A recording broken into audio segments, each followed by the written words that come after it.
culminant de la journée, un petit 200 mètres, devant cette chapelle Saint-Roch. En premier lieu, nous sommes à Saint-Mardouilly, qui, réuni en 1947 à Houilly-le-Bassé, a pris le nom des deux hameaux communs, le pont d'Houilly. Auparavant, en 1826, Saint-Christophe s'était allié avec Houilly-le-Bassé. Nous sommes sur un axe très fréquenté.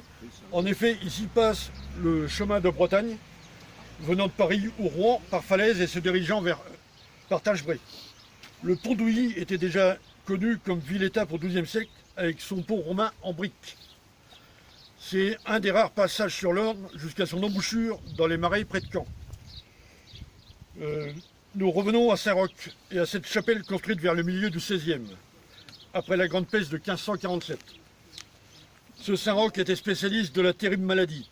On dit même que l'os de sa nuque transportée en Espagne avait suffi à arrêter les invasions des Sarrasins et des Maures. Saint-Roch, natif de Montpellier vers 1350, fit un pèlerinage à Rome, où la même maladie sévissait.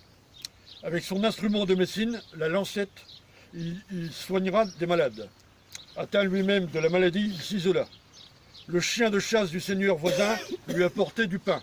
C'est ainsi qu'il est représenté quelquefois avec son chien, donc Saint-Roch et Roquet. Ici existe une procession le premier dimanche après le 15 août. Elle part du bourg de Pont-d'Houilly et monte à travers les champs. La statue est précédée par des chiens qui finiront par être bénis. Quelques chants et cantiques accompagnent cette procession. 2 siècles auparavant, les tintrelles, des clochettes d'église, annonçaient le chant suivant que je vais plutôt vous faire en slam. Tire-lire, Tintin, Tintin, Saint-Roch et son chien, tirons-nous du bois, tirons-nous du bois. Pour terminer, lors de la rando de Proussy, nous avons évoqué l'exil du roi Charles X. Nous allons donc faire le chemin inverse jusqu'au pont. Vous pourrez vous rendre compte de la difficulté que ce sinistre cortège a eu pour gravir ce chemin. Entre les carrosses, les chariots et 1500 chevaux, il a fallu un temps certain, pour ne pas dire un certain temps, pour se hisser à la chapelle. Et pour couronner le tout, dirons-nous, sur une pluie diluvienne.